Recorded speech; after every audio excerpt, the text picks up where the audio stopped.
Okay, good afternoon, everyone. Welcome to the Wednesday meeting of the Environment Subcommittee. And, we have two bills on our agenda, 807, the Recycling Task Force, and then 1207 today, we'll be reviewing the amendments for 1207, which we have in an official form. So with that, Kristen, and I think we did look at 807 earlier at a previous subcommittee meeting, but could you review the bill and the different amendments? I realize the sponsors' amendments are in the reprint, and then Delegate Ruth has an amendment as well. Sure. So the bill establishes a task force to review the Maryland Recycling Act. The amendments add 3 additional members to the task force. It also expands the study that the task force must conduct. In addition to reviewing the Maryland Recycling Act, it would also study the recycling and waste streams in Maryland and make recommendations on the feasibility. Well, it would be making recommendations on how to update the Maryland Recycling Act, and then the amendments would add that the task force is to make recommendations on the feasibility of implementing regional recycling and waste disposal facilities, including a number of items. The amendments also, which I don't think were included in the last time we talked about this, delays the reporting requirement from December 1, 2021 to June 30th, 2022 to give the department enough time to assemble this task force and do the appropriate study and make the recommendations. And then the amendment makes a corresponding change by just expanding the termination provision of the bill to align with the extended reporting. Right, okay. So the sponsors' amendments include some language from a couple of the other bills that are sort of related, but not all of the language, or not all in a concept form. In a concept form, right? But some language is not included. That's correct. And okay, so Delegate Ruth, you want to discuss your amendments? Yeah, thank you so much, Mr. Chair. And I want to thank the sponsor for sure that things were included from my bill HB 1094, which was introduced on behalf of the Baltimore County Executive. And so I thank the sponsor for making sure to get some of that included. That's an important priority for the Baltimore County Executive. Because it looks like we're going to maybe be moving this bill and not HB 1094. We really want to make sure that Baltimore County is represented on this task force because it is an important priority to Baltimore County, and Baltimore County has concerns relating to the siting issues that the regional siting and things like that are now in the bill. So as the bill amended with the sponsor amendments, would include 2 representatives of large counties and 2 representatives of small counties.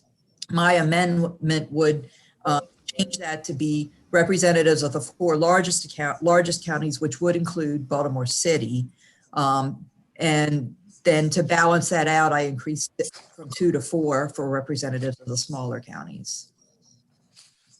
Okay, so you do have, Delegate Ruth, representatives of the 4 largest counties and 4 representatives of smaller counties as well. Is that right? Yes, that would be my suggested amendment. Yeah. Thank you. Okay. How do we define small counties? What is that? Population? Under 100,000 or? It's not defined in the bill. I know the way the Maryland Recycling Act breaks up recycling requirements is by population. I think 150,000, more than 150,000 would.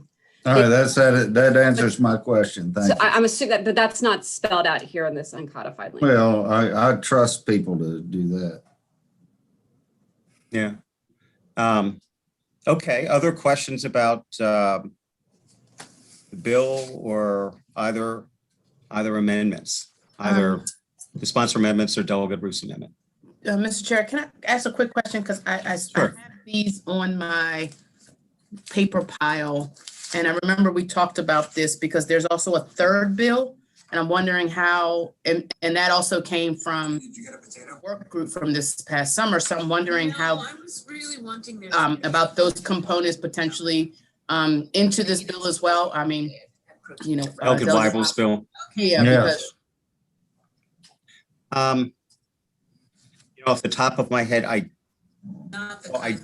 Kristen, correct me if I'm wrong, but I don't think there's language from Delegate Weibel's bill that's in here. Is that right? There's some concepts from Delegate Weibel's bill. Oh, there are. Okay. Yeah, so his bill is House Bill 1103. And so one of the items is that in 1103 is to study the feasibility of a regional approach to the processing of municipal solid waste in the state. And so actually that might, so that's, there is a regional aspect, but that also comes from Delegate Ruth's bill. And I guess maybe that's, yeah, not a lot, I guess. Okay, so the regional approach to waste disposal Yeah, is in there, but and I'm sorry, what's the bill number again? What's Delegate Weibel's bill? House Bill 1103. Oh, okay. Let's see. so I guess I just want to make sure I know that there's 3 bills and it seems like it's clear about apparently what bill we're going to advance, but I do think all of them are important, and I think it's important as it relates to the work group this past summer that we're really looking at not only I know Delegate Love's bill is just the Maryland Recycling Act, but I do think we have to, I mean, given all these bills we're also bringing, we also really need to talk about within the state and regionally how we're managing waste, how we're managing recycling, and probably I think to either Delegate Ruth's or Delegate Weibel's bill, how we're actually managing composting and food. And so I think wondering how to kind of, if we're moving one bill, how to boost it so that it's touching all these aspects per the state and per the region, which I think is important to Sure. Ruth's point about. Mr. Chairman, Yes, sir. how does the composition of the commission or the task force differ from Delegate Weibel's bill? Is there we have overlap that would be inclusive of what he prescribed? There's, and I'll ask Krista to help out. There is some overlap. Certainly looks. Well, I would hope so, yeah, but I just want to be sure it's inclusive of, he had a lot of independent operators, free enterprise people that he wanted to include in it that could bring a lot to the table to make things happen. Yeah, it looks like the overlap includes the Secretary of MDE, the legislative members. There's local we've been talking about local representatives to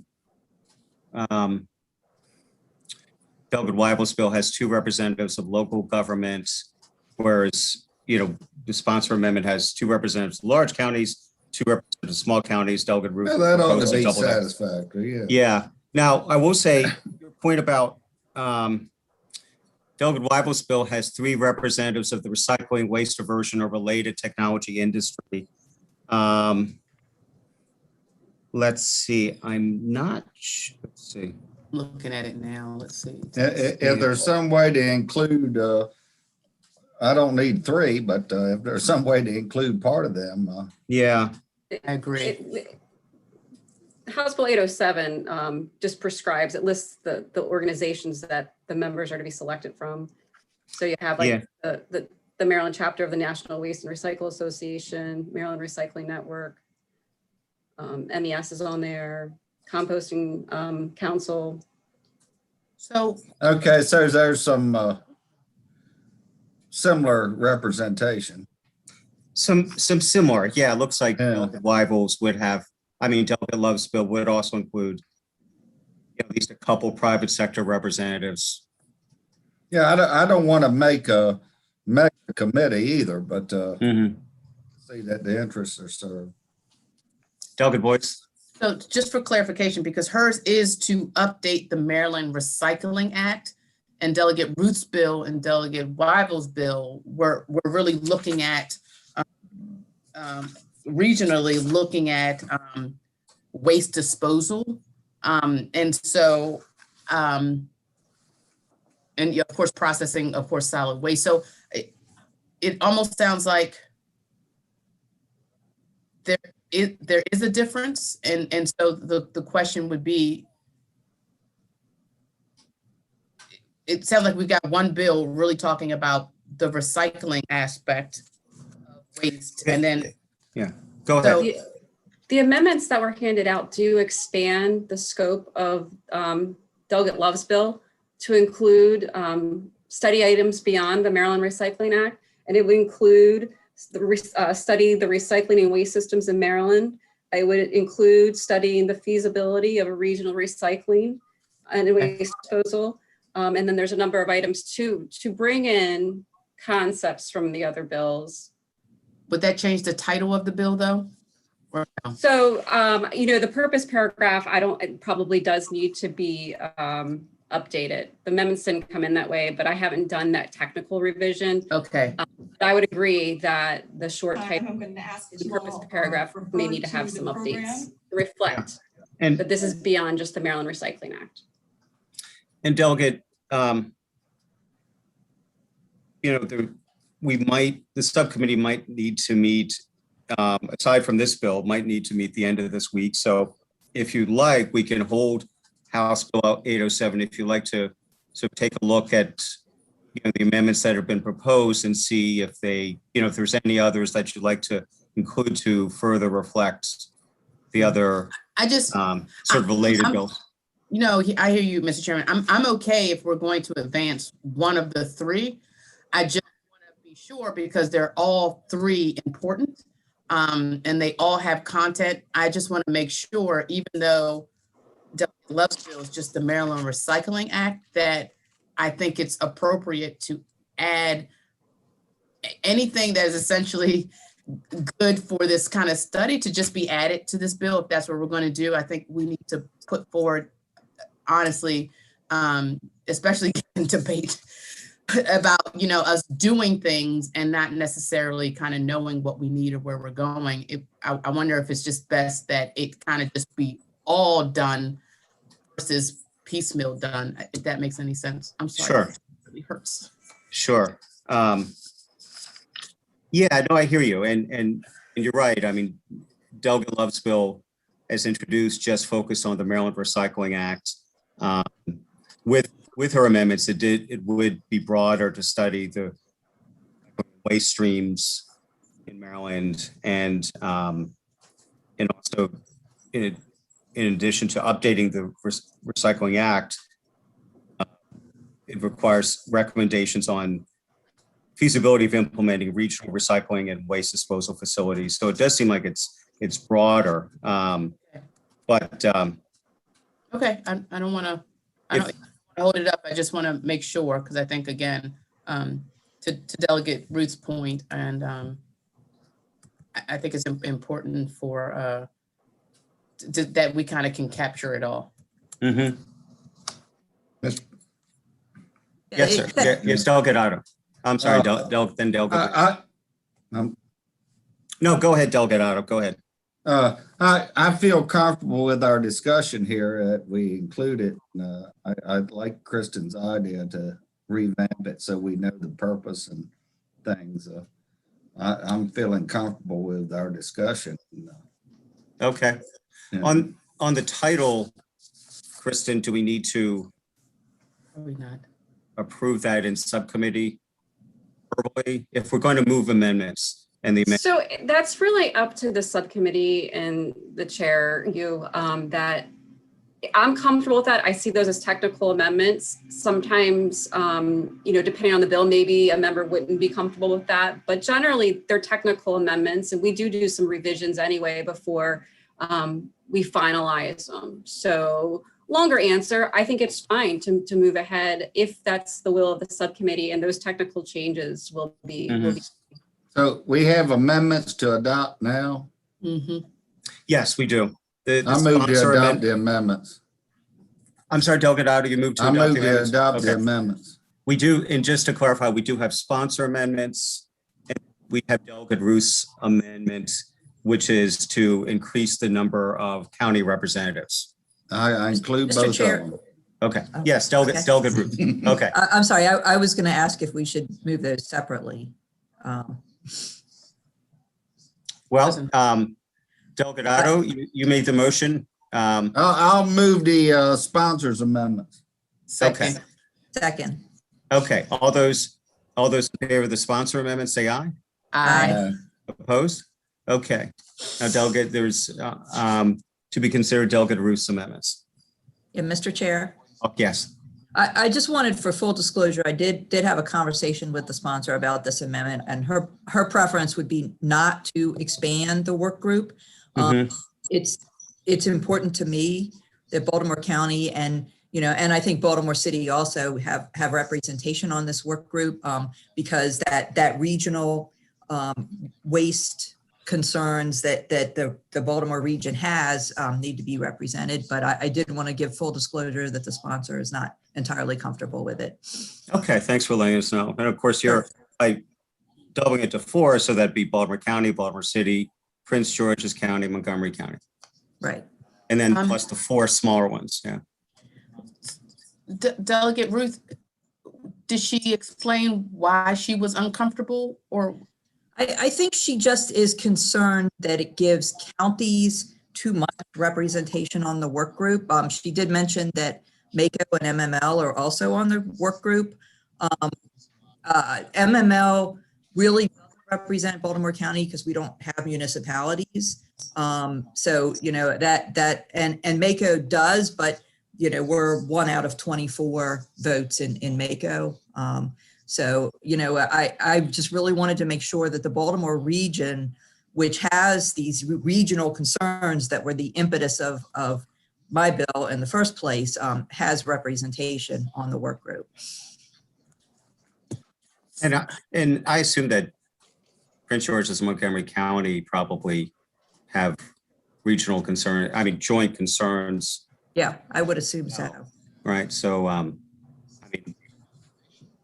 Delegate Gilchrist, Delegate Vaughn, I don't know if that's the case, but I assume there's probably some regional interest, there would be some joint interest there as well, so that if there was a guarantee that both Prince George's and Montgomery County had representatives, that could be a good thing as well. Yeah, I doubt you'll find too many cases of me voting against something to add my own county to a work group.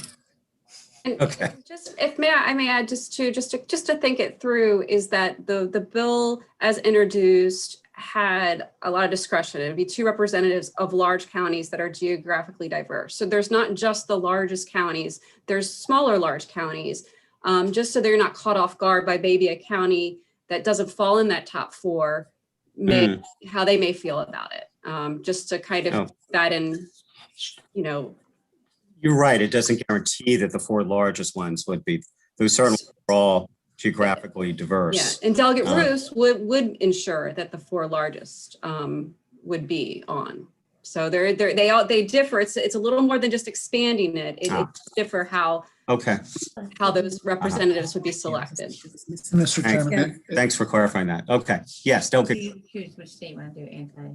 I put I wanted No, to. Gilchrist, Vaughn might know this too. Montgomery, I think we might be the only county that has separate streams for paper and then mixed recyclables. I think everywhere else I go in the state, there's one recycling bin. And then Yeah, I think that's right. I think that's correct. so that is an issue. Delegate Otto. Thank you, Mr. Chairman. I don't want to prolong things, but I want to say the regional approach is more important to our smaller counties because of limited resources we have.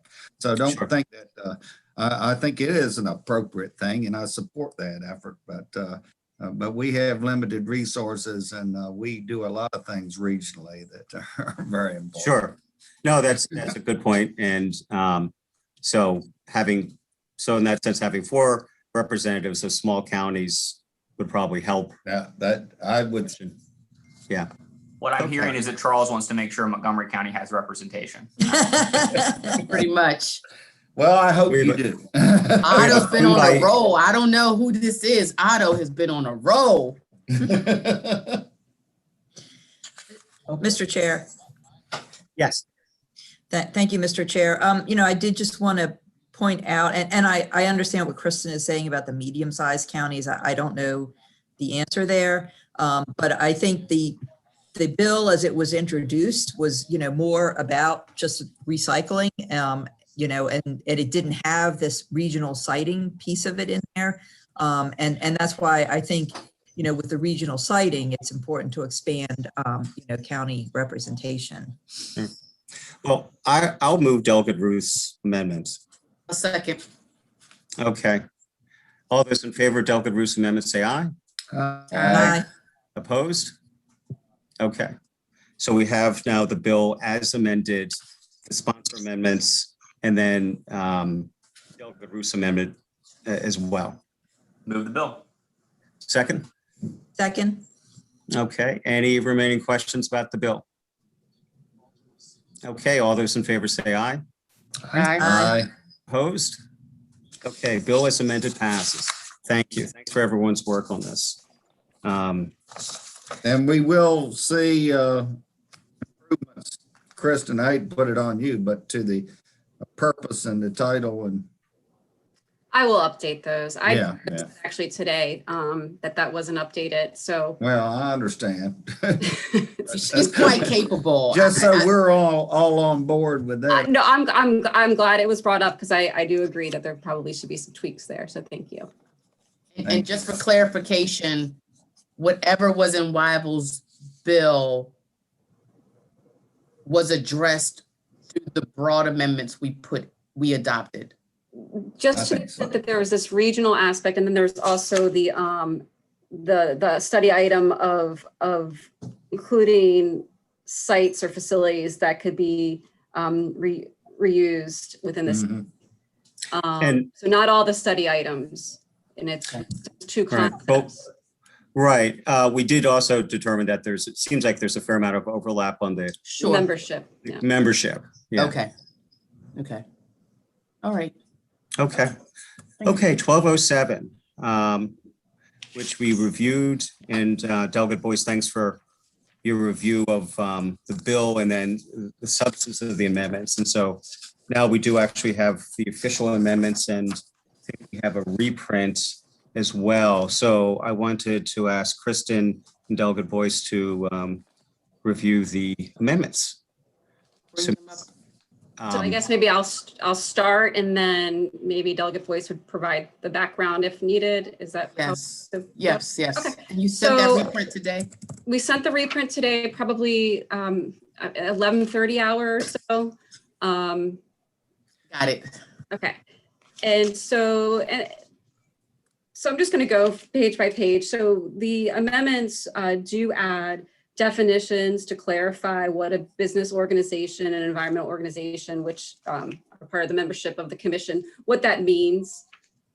And then on page 3 of the bill as introduced would have had the governor appointing members and the presiding officers also appointing similar members. This amendment takes the presiding officers out of the bill from the appointment process and just puts into the statute the members that are to be appointed by the governor.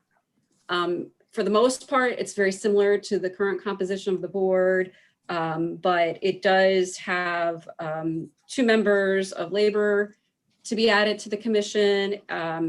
It also specifies that MACO and MML get to choose the local government reps. So that's it for the membership changes. And Kristen, I guess we've increased the number of representatives from communities disproportionately impacted. So I think there are, right, so that there are, I believe there was two in the existing commission. So this would have not fewer than 4 representatives from a community disproportionately impacted by environmental and public health hazards that represent geographic diversity in the state. So it would increase the number of members from affected communities, essentially. Okay.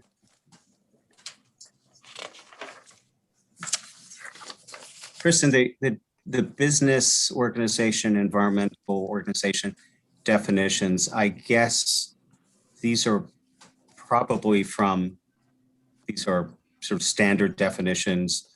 I guess that, Delegate Boyce, I guess. I believe so. I think they left it up to They left it up to the drafter. yeah, just to come up Okay. with, just to have that structure in place, and that would be Right. for the meetings of the commission on page 4.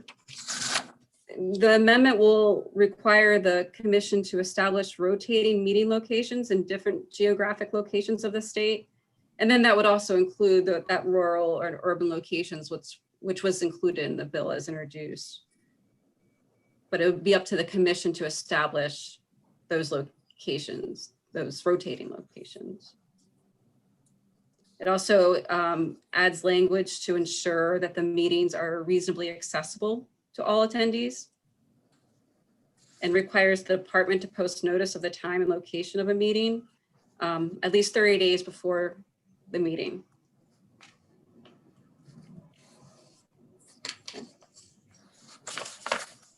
It also specifies that a member of the commission may not represent more than one entity or group. And then going into the duties of the commission, there are some alterations and additions to this list of duties. The bill requires the commission to use data sets and mapping tools to review and analyze the impact of current state, and then the amendments add, in addition to state laws, local laws, permits, actions, and policies on the issue of environmental justice. And that would be including the cumulative impacts, effects, and exposure. It would add language to include assessing compliance with the Federal Civil Rights Act. It would add the Maryland Office of Minority Health and Health Disparities to the entities that coordinate with the with the commission on recommendations. So that's in addition to the bill also adds the Commission on Climate Change to one of those coordinating entities.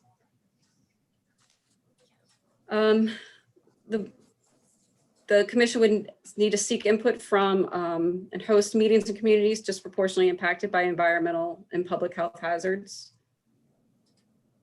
In addition to recommending options to the governor, the commission, this is as in the bill as introduced, would have to recommend options to the General Assembly as well. And finally, it would add that the commission must establish a process to require the department to consult with the commission prior to adopting policies, plans, actions, decisions, or regulations. Okay, thank you. Delegate Boyce, do you want to? That would be, they wouldn't establish a policy, those would be recommendations for policies. Right. Okay, I have a question about that, but I'm gonna go back to, I guess this is page 5, line 14.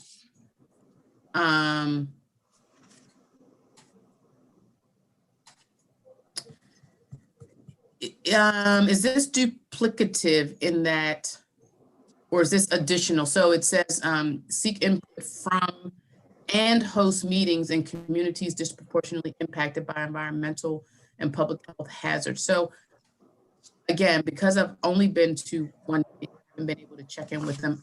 I'm not sure how, I wish somebody was on the call from there. I'm not sure how the agenda is created. In other words, I don't know if it's that, like right now we're in session and certain bills come up and they talk about whether, how they weigh in on these bills or not. But like outside of session, you know, I'm not sure how the agenda is created as it relates to this particular point of the bill. In other words, if they're talking about issue of air quality, and they're going to have a meeting in somewhere across the state, and that day they're going to an area where there's a chicken litter farm or whatever, I don't know. I guess what I'm hearing is that on top of and outside of regular rotating meetings, that there would be a meeting that would have to happen in the area per whatever was on the agenda. So I guess I'm just trying to visualize this point of this section of the bill. Chairman? Yes, Delegate Otto. Yeah, I share Delegate Boyce's concerns about that, but I assume this commission is staffed by the Department of Environment. Is that It is. correct? I mean, they would have somebody that would be coordinating that, and they have input from the chairman of the commission and people doing that.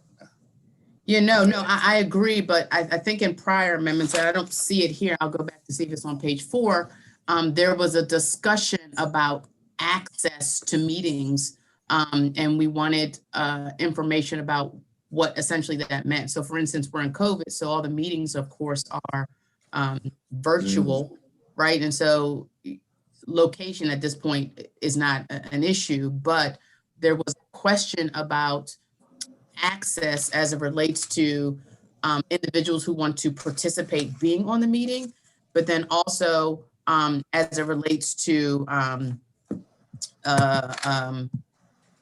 how, again, per the agenda, if there's a topic and somebody's gonna get it 30 days before the meeting, whether or not it sounded like not only access to the meeting, but a forum or a special part of the meeting for which if there's somebody who wants to speak on or provide input, who may be from a affected community or may have additional information to add as the commission kind of weighs and analyzes certain data, that they would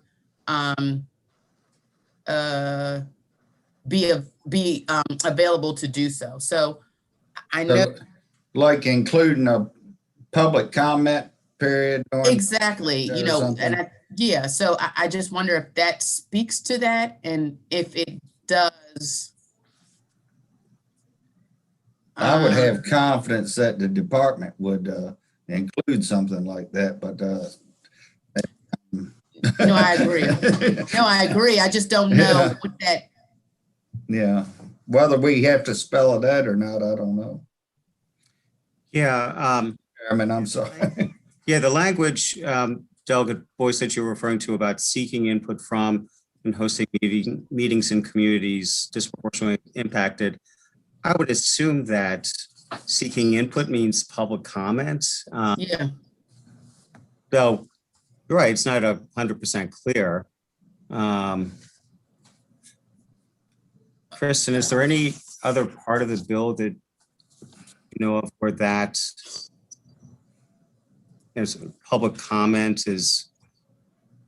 I don't think so. I don't think public comment is expressly stated in the bill. Yeah.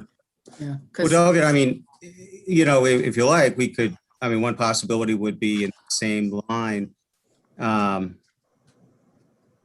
seek input and public comment from host meetings in communities. We wanted to be sure about that.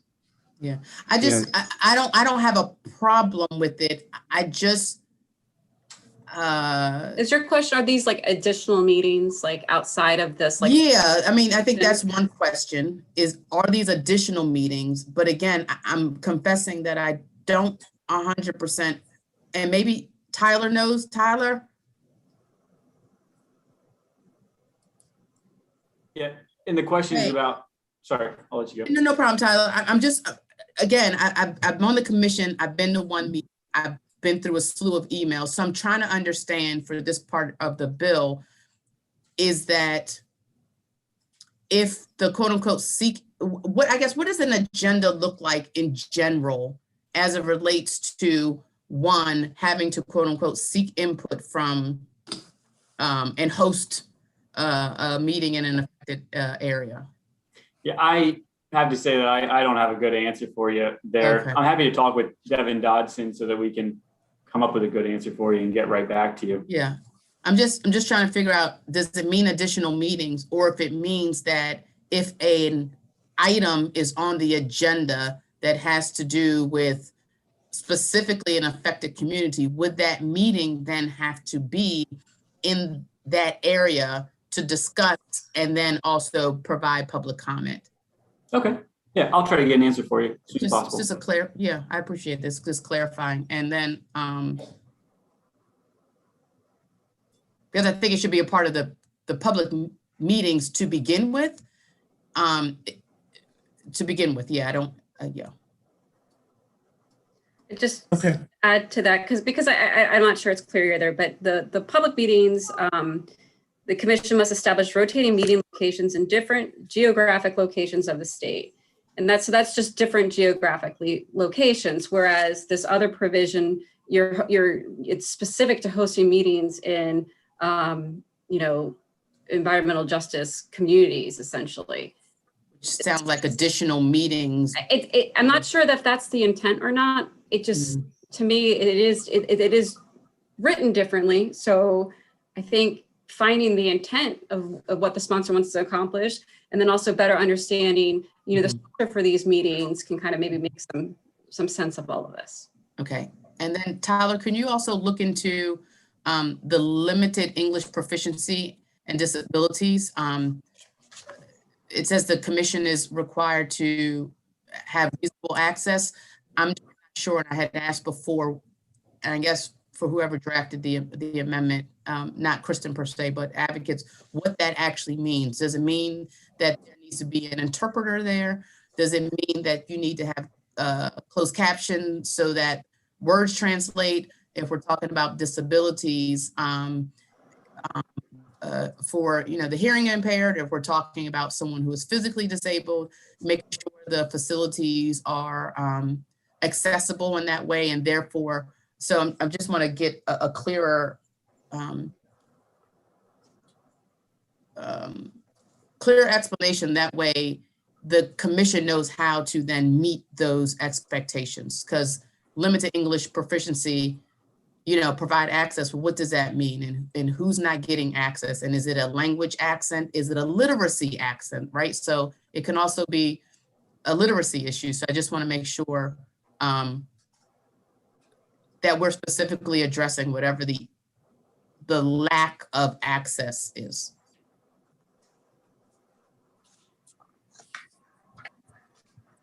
So I guess, Delegate, you're wondering when we have in the bill language about reasonably accessible to all attendees, including persons with limited English proficiency and disabilities, specifically, what does that entail in terms of Exactly. reasonable Because I can list access? them off. I just don't want the commission to assume that they know what that is and then don't meet those expectations, and then someone say you're not providing access. So it's a little broad, and I know for the disabilities piece, people always think physical, but there also is mental and visual and there are different disabilities, and I want to make sure that there is access. But I guess maybe if an advocate could speak to what the limited access has been in the past, so we know how to address access going forward. So maybe, Tyler, could you get back to the delegate as to commission meetings, what type of, access, type of access that's contemplated under the bill would entail, and maybe delegate it. And so I guess what I'm thinking is before our next meeting, think this is actually ready to go, Mr. Chair. I'm gonna be clear and say, I think this looks good. It's just clarifying questions. Just on, okay, that's, And then my last question was about, I think I got something from Tyler. And I'm looking at it, says establishing a process to require the department to consult with the commission prior to adopting policies, plans, actions, decisions, or regulations, which I'm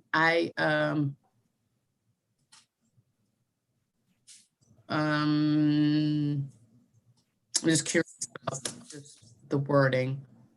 I guess, Tyler, if you can help us understand how the agency or the department, how they consult with the commission as is now, like. Yeah, I can't 100% talk to how we currently consult with the commission on everything that we do, but the language here would suggest that just about everything that the department does would have to be in consultation with the commission. Like all of our regulations, policies, plans, actions, decisions. Are those actions also enforcement actions? Are those like, what are the plans defined as? Decisions are all of our permit decisions. It's very broad.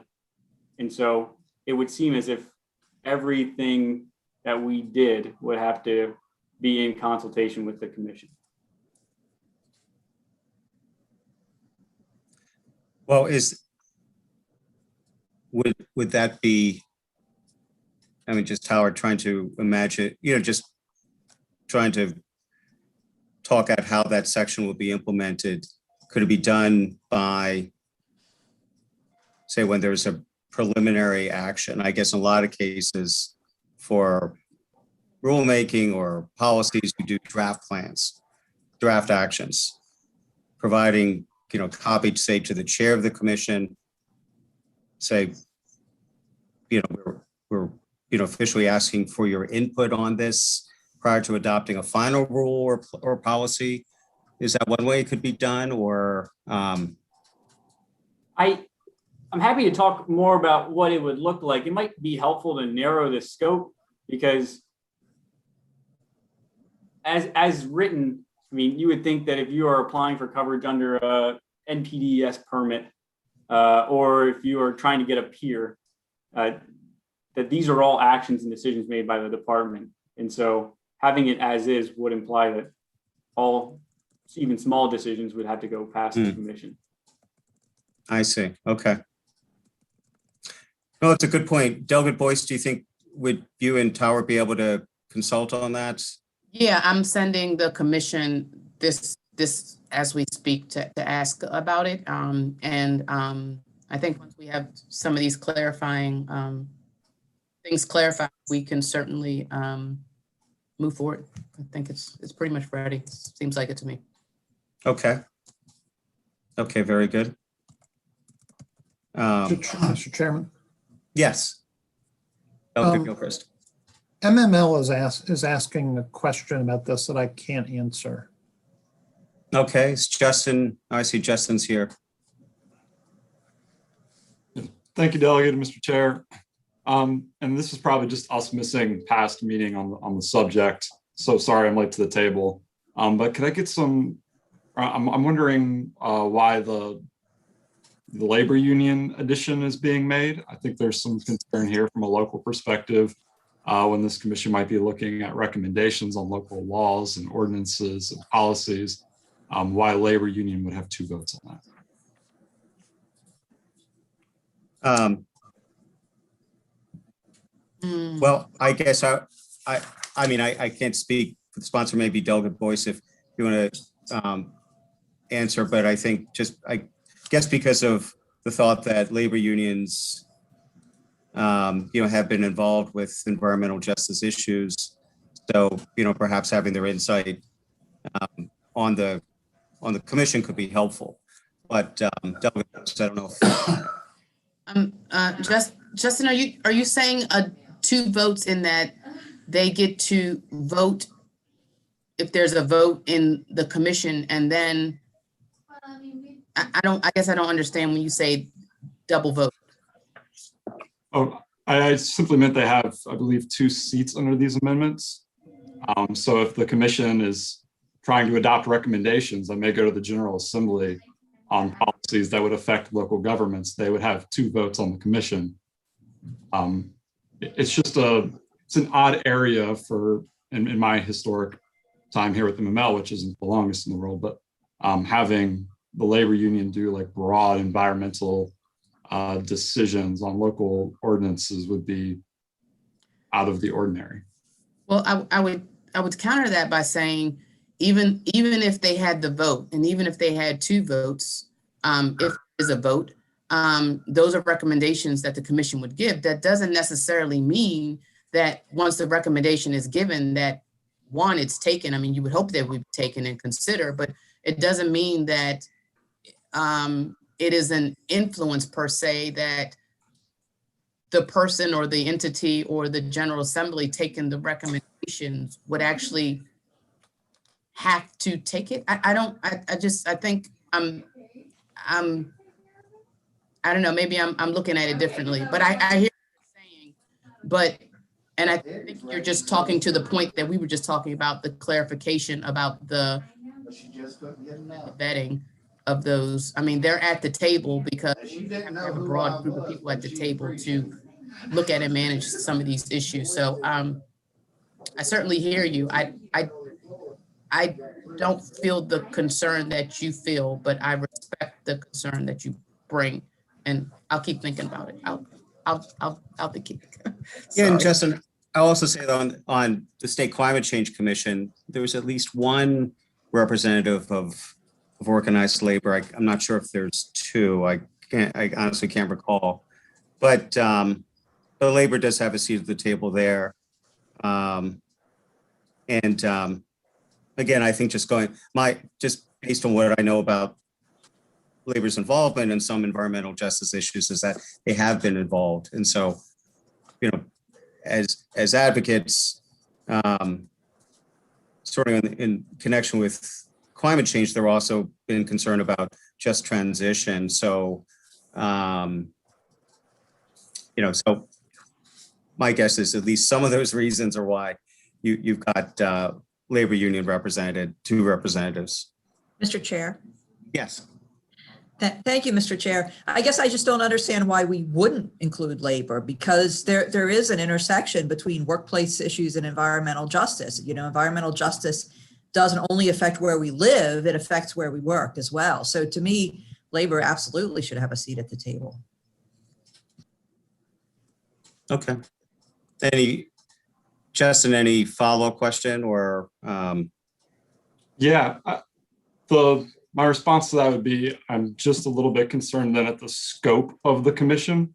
When we look at a part-time commission that is, what they've been designed to look at in the past hasn't gone into the employment world. They do it. Should someone be doing it? I'm going to say yes. When we're looking at data and mapping, this specifically provides some tools for the climate or for the commission to use to evaluate.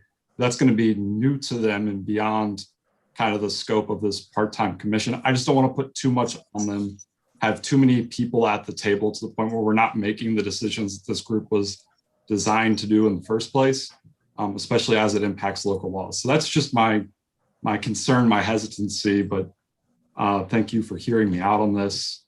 I understand that there are issues that they're going to be concerned about.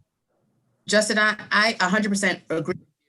I am a new commissioner and I share those concerns about the commission doing work beyond the scope of what they're supposed to do, which is recommend options for addressing environmental justice issues, not only to the governor, but to the General Assembly. That is their role in essence. And they do that by taking in a lot of information with individuals who are volunteers, individuals who, as Delia Ruth said, are kind of intersect all these different areas that kind of environmental justice touches. So I think we're on the same page, but again, it's a body that's making recommendations. It's not a body that is putting a stamp on anything. And I don't know if that helps.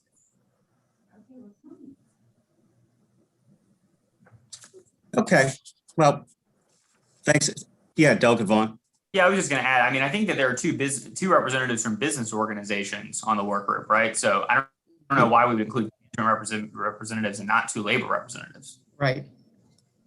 I mean, it's just, I mean, when I was reading the bill and looked at the work group, I mean, I just thought, and the amendments, I just assumed, I mean, that's just a parallel thing. You got two management, you got two workers, you know, seems like common sense to me. Okay, well, I think we've had a good discussion. Since it's almost 1:30, let me just ask Delegate Boyce or any other subcommittee member, were there any further questions you had about the proposed amendments? I mean, we're not moving today, hopefully at the next meeting, but did want to see if there are any further questions.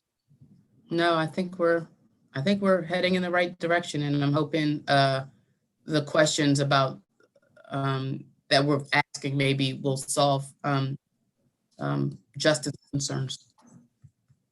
Okay, all right, great. Well, hopefully at our next meeting, and then maybe on Friday, stay tuned. Hopefully we can move the amendments and the bill. But with that, we are done for today. And any questions or comments before we adjourn? Yeah, Mr. Chairman. Yes, Delegate. Hi. What's Carl's background today? I'm trying to figure out that building. No, good question. It's not Walmart today. It's from the movie Friday. Yeah. Oh, okay. Oh, that man knows. I think it turned 20 this year, didn't it? Or it turned 20 years old, 2020. I forget what year it turned 20. Came out in 95. Okay, so it was a 15-year anniversary last year. Got it. Mm-hmm. But yeah, classic. That's where the whole movie took place, literally on that porch. All right. Thank you. Good That's my information. life.